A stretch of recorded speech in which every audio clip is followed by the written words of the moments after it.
अस्सलाम वालेकुम स्टूडेंट्स। आज का हमारा टॉपिक है exoskeleton.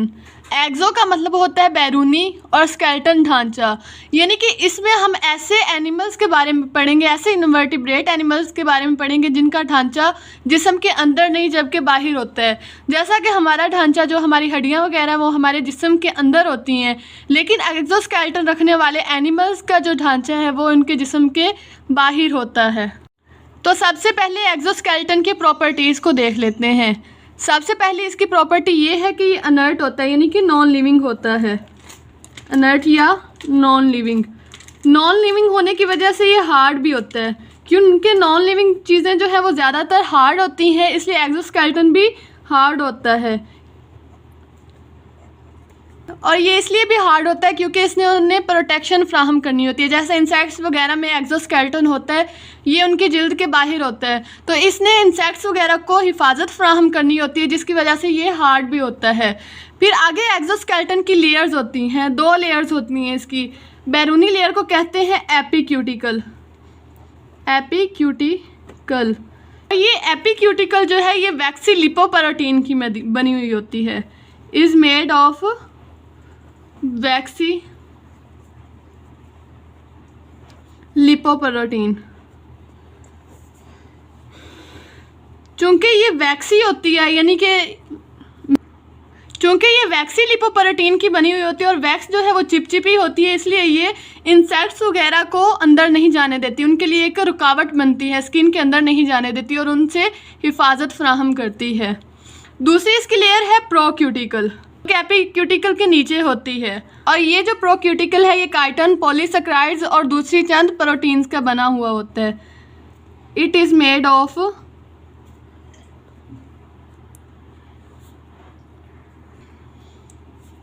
Chitin, polysaccharides and some other proteins.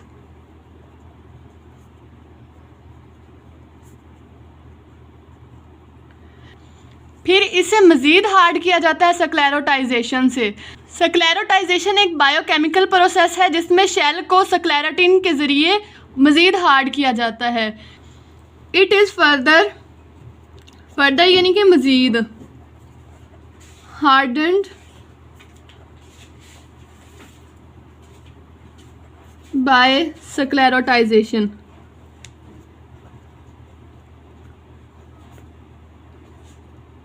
और ये स्क्लेरोटाइजेशन क्या है? ये एक बायोकेमिकल प्रोसेस है। Biochemical process in that produces the rigid shell, rigid यानी कि सख्त शेल ऑफ स्क्लेरोटिन। यानी कि स्क्लेरोटाइजेशन एक ऐसा बायोकेमिकल प्रोसेस है जिसमें स्क्लेरोटिन का एक रिजिड यानी कि सख्त शेल बनाया जाता है। आगे कुछ ऐसे एनिमल्स की एग्जांपल्स ले लेते हैं जिनमें एक्सोस्केलेटन पाया जाता है। सबसे पहले है शेल ऑफ मोलस्का। मोलस्का जो है ये सेकंड लार्जेस्ट एनिमल फाइलम है। सेकंड लार्जेस्ट एनिमल फाइलम, और इसमें एग्जांपल्स में आ जाता है ऑक्टोपस, स्नेल वगैरह। ये मोलस्का की एग्जांपल है। दूसरी एग्जांपल में मैराइन बाइवाल्विया,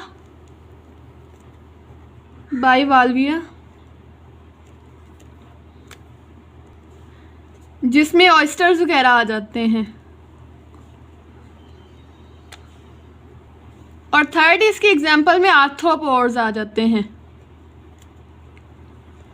जिसकी एग्जांपल में इंसेक्ट्स वगैरह आ जाते हैं।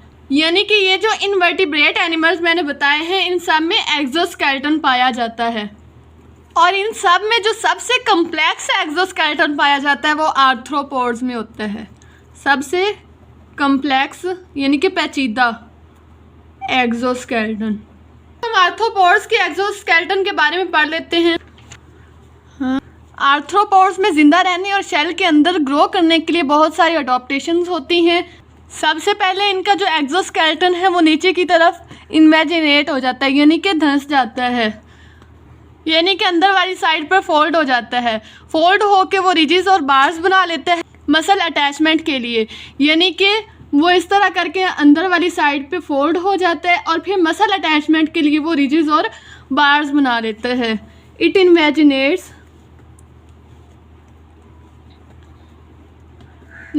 To form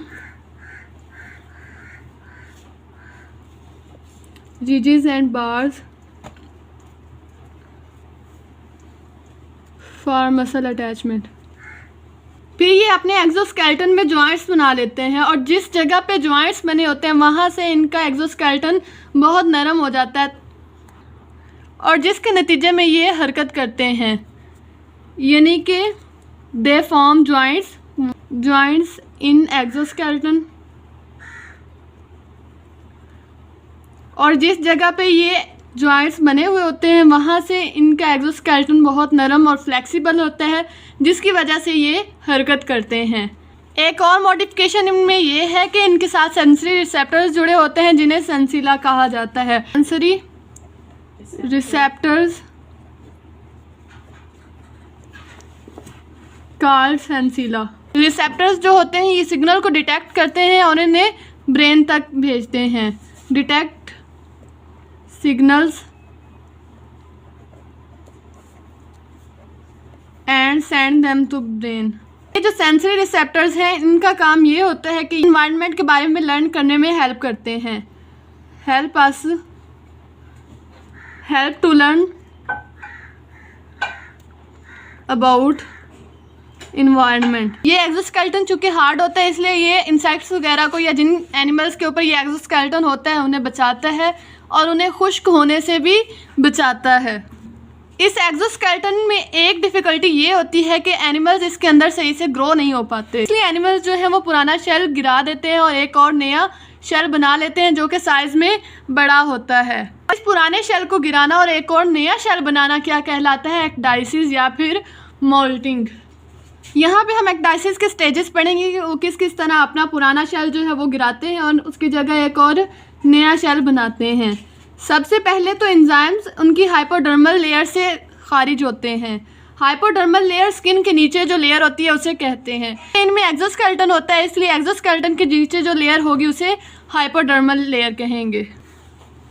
enzymes from hypodermal glands dermal glands digest old endocuticle.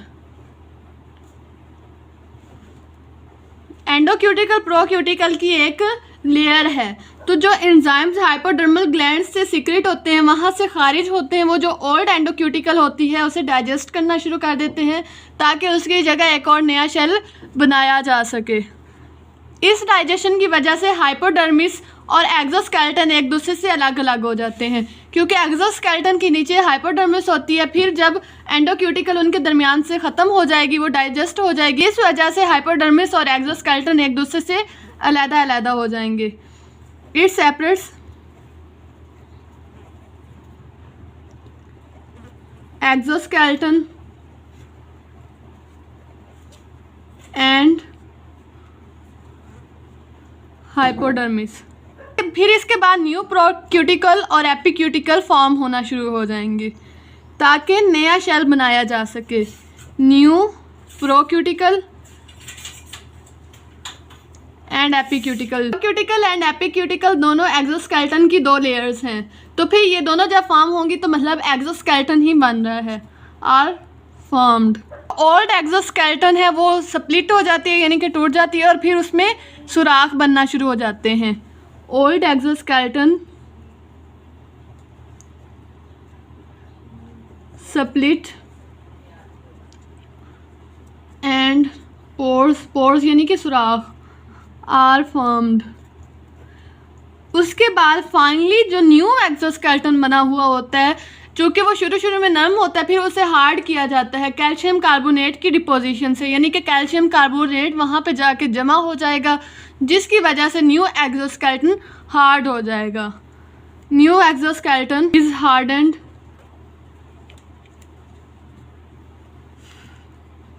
By calcium carbonate. इस एक्डाइसिस के प्रोसेस में जब उसने अपने ऊपर से शेल गिरा दिया होता है तो उस वक्त उसे दूसरे इंसेक्ट्स वगैरह से ख़तरा रहता है, इसलिए वो जो इंसेक्ट है वो छुपा रहता है अपने आप को बचाने के लिए। और ये जो सारी चेंजेस हो रही हैं, ये सारा जो प्रोक्यूटिकल और एपिक्यूटिकल न्यू फॉर्म हो रही है, ओल्ड एक्सोस्केलेटन स्प्लिट हो रहा है, ये सारी जो चेंजेस हैं ये नर्वस सिस्टम से और हार्मोन से कंट्रोल होता है, और उस हार्मोन का नाम है एक्डाइसोन। और जो ये सारी चेंजेस हैं ये नर्वस सिस्टम और एक हार्मोन यानी कि एक्डाइसोन के साथ कंट्रोल होता है। तो हमारा टॉपिक है some major functions of skeletal system, यानी कि जो हमारा ढांचे का सारा सिस्टम है इसके कुछ अहम फंक्शंस क्या हैं, ये क्या क्या काम करता है। सबसे पहले तो हम जैसा कि जानते हैं कि ये हमारे मूवमेंट में हमें हरकत करने में मदद देता है। एक जगह से दूसरी जगह जाने के लिए हमें हड्डियों की ज़रूरत होती है, हमें स्केलेटल सिस्टम की ज़रूरत होती है। तो इसका पहले फंक्शन लिख लेते हैं कि ये हमें मूवमेंट में हेल्प करता है, हरकत करने में, एक जगह से दूसरी जगह जाने में। फिर ये जो स्केलेटल सिस्टम है ये हमें प्रोटेक्शन भी फ्राहम करता है, हमारे इंटरनल ऑर्गन्स जैसा कि दिल, दिमाग वगैरह। दिमाग के ऊपर हमारा एक स्कल होती है यानी कि खोपड़ी होती है, तो अगर ये ना हो तो हमारा जो दिमाग है, ये दिल वगैरह है, गुर्दे वगैरह हैं, ये बहुत ही नरम ऑर्गन होते हैं, तो अगर ये ना हो तो ज़रा सी चोट लगने से वो तबाह हो जाएंगे। तो दूसरा इसका फंक्शन है ये प्रोटेक्शन भी फ्राहम करता है। तीसरा इसका फंक्शन है कि ये हमें सपोर्ट यानी कि सहारा भी फ्राहम करता है और हमारी शेप को भी बरकरार रखता है। अगर हड्डियां ना होंगी तो हमारी शेप भी ख़त्म हो जाएगी और हमें सहारा देने के लिए भी कोई नहीं हो। तो तीसरा इसका फंक्शन है सपोर्ट एंड शेप। उसके अलावा जो स्केलेटल सिस्टम है, जो हमारी हड्डियाँ, ये रेड ब्लड सेल्स भी पैदा करती हैं, तो हमारे बोन मैरो जो है वो red and white blood cells भी पैदा करता है, यानी कि इसका एक फंक्शन ब्लड सेल प्रोडक्शन भी है। ब्लड सेल प्रोडक्शन यानी कि पैदावार उन्हें पैदा करता है। ये मिनरल होम्योस्टेसिस में मदद देता है, क्योंकि जो बोन्स है ये कैल्शियम, फास्फोरस और सोडियम वगैरह को स्टोर करने में मदद देती हैं, और उसके अलावा नेगेटिव फीडबैक के ज़रिए ये मिनरल्स को स्टोर भी कर सकती है और रिलीज़ भी कर सकती है।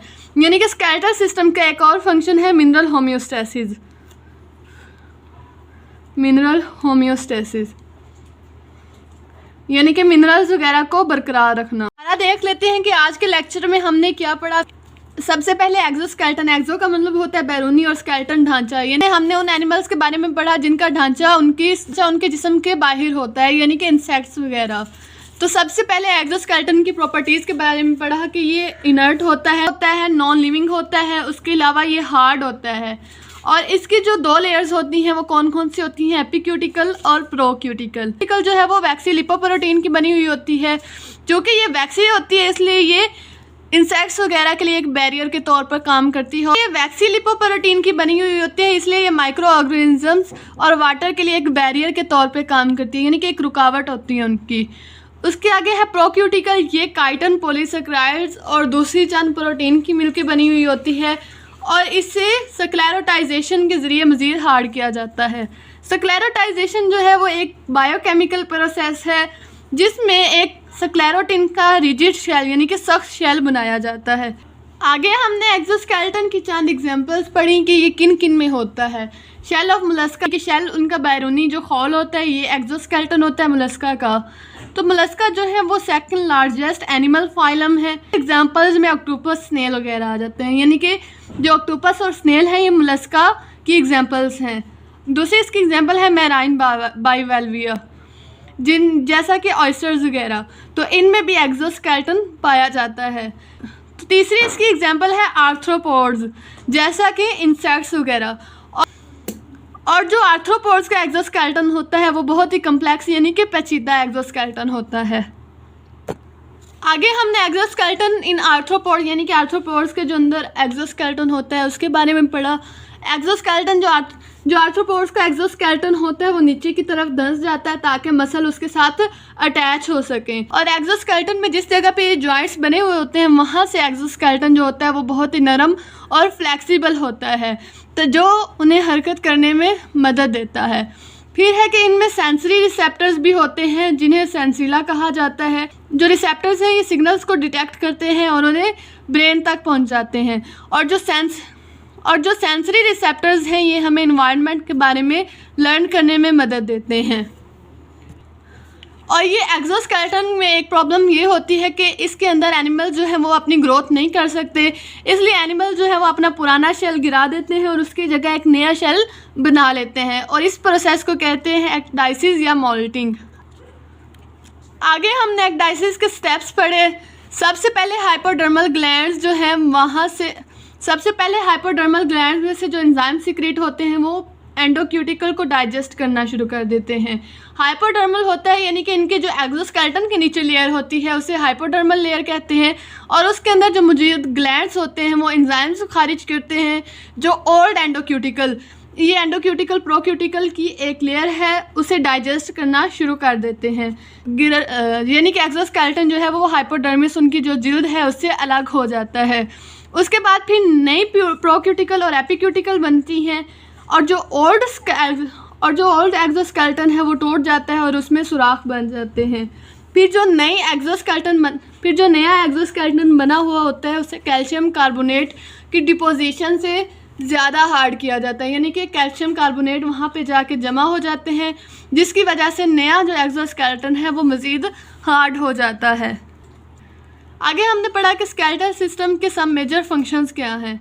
ये हमें मूवमेंट में हेल्प करते हैं, यानी कि हमें हरकत करने में मदद देते हैं, एक जगह से दूसरी जगह जाने में मदद देते हैं। दूसरा, ये हमें प्रोटेक्शन भी फ्राहम करते हैं।